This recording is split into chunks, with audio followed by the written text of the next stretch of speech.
वो नहीं चाह रहे थे गोवर्धन पर्वत जो है, उनके पुत्र गोवर्धन उनके बड़े प्रिय थे कि वो जाएं उनके साथ।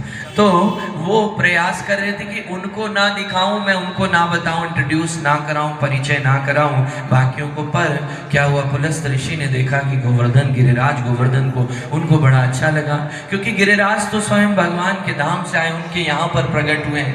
तो उन्होंने कहा कि ये पर्वत आप मुझे दे दीजिए, मैं इनको एक स्थान पे स्थापित करके जो है इन पे तपस्या भजन भक्ति करूँगा।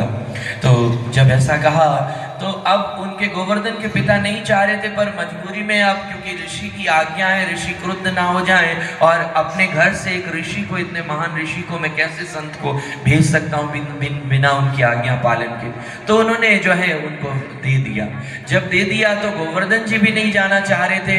अब उन्होंने देखा, पिता को बोला कि आप मेरे को आपसे विलग जो है आप नहीं चाहते ना, बोले क्या करें। पर फिर पुलस्त ऋषि जो है उनको लेके आने लगे। तो गोवर्धन जी ने कहा कि आप जहां मुझे स्थापित करना चाहते हैं वहीं तक लेके चलेंगे, आप कहीं जो है रास्ते में नहीं, जहां, और एक बार अगर आप कहीं मुझे रखेंगे तो मैं वहीं जो है टिक जाऊंगा, आगे नहीं चलूंगा। तो इस प्रकार से वो कहा, वो चलने लगे। जब ब्रज क्षेत्र के ऊपर से निकलने लगे, वो पर्वत को लेके चल रहे हैं, ऋषि सिद्ध संत है वो कैरी करके लेके चल रहे हैं। तो एकदम से क्या हुआ, ब्रज क्षेत्र में जब पहुंचे तो उनको जो है वो लघुशंका का वेग होने लगा। उन्होंने कहा लघुशंका जो है जाना है। अब वो सोचने लगे कि क्या है, और प्रयास, तो लघुशंका अब जाने के लिए बहुत तीव्रता होने लगी। तो उन्होंने क्या किया, उनको थोड़ी देर के लिए रख दिया और लघुशंका से निवृत्त होके आए। तो फिर जब वापस आए वो उनको उठाने लगे तो वो उठे ना। तो प्रयास किया बहुत। तब गोवर्धन ने कहा कि ये हमारा एग्रीमेंट था, ये पहले ही मेरी शर्त थी कि मैं जहां पर आप रख देंगे मैं वहीं पर विराजमान हो जाऊंगा, वहीं पर मैं रुक जाऊंगा, इसलिए अब मैं नहीं चलूंगा। तो ऋषि जो है क्रोधित हुए, उन्होंने श्राप दिया कि तुम यहीं जो है जड़ की तरह टिक गए हो, तो मैं श्राप देता हूँ कि तुम तिल तिल करके प्रतिवर्ष जो है घटो। इस तरह से उन्हें श्राप दिया। ऋषि के श्राप को आशीर्वाद समझ के उन्होंने जो है वो किया। उसके बाद क्या हुआ, जब त्रेता युग में भगवान राम का प्रागट्य हुआ और भगवान राम सेतु बंद लीला कर रहे हैं। सभी वानर अलग अलग जो है अपनी अपनी भूमिकाओं में सब सेवा कर रहे हैं। कोई चट्टान ला रहा है, कोई बड़े बड़े रॉक लेके आ रहा है, कोई बड़े पत्थर, बड़े बोल्डर लेके आ रहा है सब। तो हनुमान जी ने सोचा कि मैं देखता हूँ कोई ऐसा, ये इतना लंबा कार्य चल रहा है, इतना लंबा पुल बनाना है, तो कुछ ऐसा हो, कोई बड़ा पर्वत हो। हनुमान जी तो पूरे ब्रह्मांड को उठा सकते हैं, तो कोई बड़ा पर्वत हो तो मैं उसको वो कर लूं। तो अभी जो है वो गए, जब उनकी नजर गोवर्धन जी पे। गोवर्धन जी तो भगवान के गोलोक वृंदावन से आए हैं, भगवान की लीला स्थली हैं, परम प्रिय हैं। और जब उन्होंने देखा तो वो गोवर्धन जी को देख के मोहित हो गए, मतलब उनको बहुत जो है वो भा गए। उन्होंने कहा ये पर्वत ले जाते हैं, बहुत विशाल है, बहुत विराट है, और ये रख देंगे तो मुझे लगता है मैक्सिमम पुल का काम पूरा हो जाएगा। वो उनको उठाने को ही उद्यत हुए, इतने में आकाशवाणी हुई कि जो है अभी पुल का कार्य पूरा हो गया है हनुमान जी को। और इस प्रकार से तो जो गोवर्धन जी हैं उनको प्रसन्नता हुई कि मेरे प्रभु कृष्ण जो है वो राम रूप में आके लीला कर रहे हैं और उनकी इस लीला में मैं भी जो है भाग लूंगा। पर जैसे ही वो आकाशवाणी भी मायूस हो गए, तो उसी वक्त जो है आकाशवाणी भी कि शीघ्र जो है श्री कृष्ण प्रकट होंगे ब्रज में। जब प्रकट होंगे द्वापर युग में, तब आपके साथ जो है सेवाएं और प्रेममय भक्तिमय आदान प्रदान करेंगे। तो इस प्रकार से गोवर्धन जी जो है यहाँ पर जो है विराजमान है ब्रज क्षेत्र में। भगवान श्री कृष्ण प्रकट हुए, अनेक बाल लीलाएं, मनोहारिणी लीलाएं कर रहे हैं।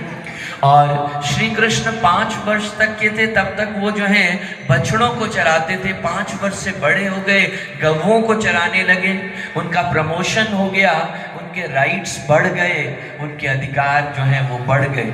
तो अब वो गौओं का भी चराने जाने लगे। और चूंकि गौओं को चराने जाने लगे, दूर तक जाते थे, अनेक लीलाएं करते, गोवर्धन जी में जाते।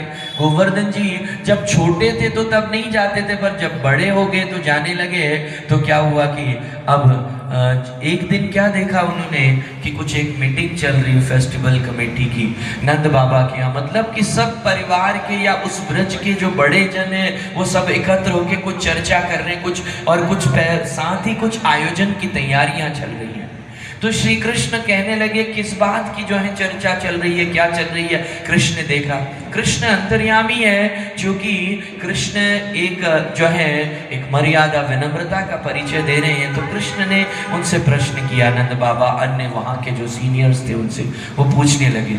तो पहले तो नंद बाबा अन्य लोग टालते रहे, उनको लगा कि कन्हैया बालक कन्हैया को क्या बताया जाए, इसमें ये है कन्हैया खेले, ये तो बड़े लोगों का काम है, कस्टम्स को, ट्रेडिशन को, परंपरा को आगे बढ़ाना चलाना।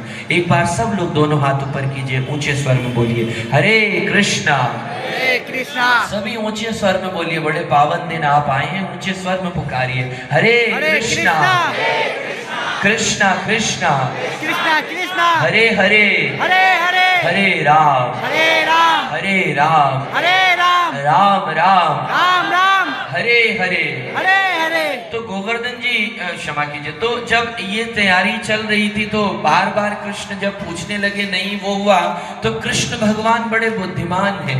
भगवान मतलब षड ऐश्वर्यों को धारण करने वाले, 6 गुण हैं जो कृष्ण के अंदर हैं, जो परम भगवान के अंदर होते हैं, और वो सबसे अधिक मात्रा में है, सबसे अधिक मतलब अनलिमिटेड है। तो उसमें बुद्धिमान एक गुण है।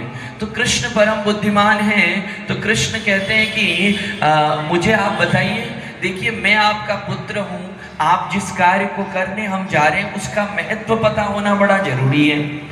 उसके अलावा मैं आपका पुत्र हूँ, जिन परंपराओं को, लेगेसी को आप वो कर रहे, मुझे आगे इसको कैरी करना है, तो मेरे को आप नहीं बताएंगे तो मैं कैसे वो करूँगा।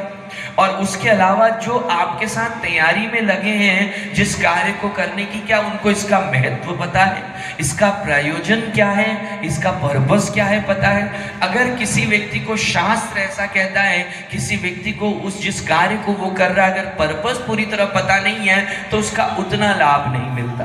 तो ऐसे अनेक जो हैं तर्क श्री कृष्ण ने दिए। जब श्री कृष्ण ने ये तर्क दिए तो नंद बाबा और जो वहाँ जो सीनियर्स थे, वयोवृद्ध बड़े लोग थे, वो सभी जो हैं वो कृष्ण के तर्क के आगे निरुत्तर हो गए और वो श्री कृष्ण को इसका कारण बताने लगे। श्रील प्रभुपाद जी अन्य आचार्य बताते हैं कि ये गोवर्धन लीला हमारे अनलिमिटेड बहुत सारी अनगिनत बातों के लिए हमें शिक्षा देता है।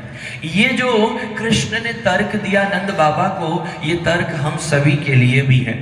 हम सभी साधकों के लिए बड़ा आवश्यक है भक्ति के बारे में, भक्ति के सिद्धांतों को समझना पड़ना। कभी कभी क्या होता है, जब हम भक्ति मार्ग में आते हैं, स्वाभाविक भावना होती है, कहीं न कहीं संस्कारों में वो धार्मिकता भावना का रोपण होता है, तो हमारा थोड़ा रुझान होता है, तो हम ज़्यादा सिद्धांत को ज़्यादा पढ़ने और सुनने में महत्व नहीं देते हैं। कोई व्यक्ति सेवा करता है, पूजा करता है या भक्ति के अंगों का पालन करता है, पर श्रीमद् भागवतम की ये जो लीला है ये हमें बता रही कि सिद्धांत को समझना बहुत अधिक जरूरी है। इसलिए श्रील प्रभुपाद जी ने या संतों ने ये जो हरि चर्चा, ये कथा का जो है ये परंपरा या ये जो है सिस्टम, ये परिपाटी हमें इसीलिए दी है। आप जनरली कोई चीज़ कर रहे हैं, आपको उसके बारे में पता नहीं है, कभी कभी आप इसलिए करते हैं कि बहुत सारे लोग कर रहे हैं, कभी कभी कर्तव्य बोध के चलते करते हैं, कभी जितनी आपके अंदर जो उस के प्रति जो एक श्रद्धा है, भावना है, उसको एकत्र करके उसको करते हैं, पर पूरी तरह हमें उसकी महिमा पता नहीं होती है। तो महिमा अगर पता नहीं होती है तो कभी कभी ऐसा होता है कि हमारा भौतिक मन है, कभी पूर्वकृत कर्मों के चलते हम किसी बात पे शंकित हो जाते हैं, या कोई भी चीज़ है वो चीज़ हम उस समर्पण से नहीं कर पाते हैं जब हमें पूरी महिमा पता होती है। इसलिए कभी कभी आप देखिए, जब आप वैसे भक्ति करते थे, प्रणाम करते थे, भक्ति के अंगों का पालन करते थे, पर आपने वही नियमित सत्संग अटेंड करना शुरू कर दिया, साधु संग करना शुरू कर दिया, या आपने ग्रंथ पढ़ने शुरू कर दिए। भक्ति आप पहले भी कर रहे थे, पर जब आप अब कर रहे हैं तब के और अब के भाव में और रस में बहुत फर्क है। इसलिए कहने का अर्थ है कि आध्यात्मिक ज्ञान जो है वो बड़ा आवश्यक है। ये आपके जो अंदर भक्ति लता बीज है, आप कह लीजिए, या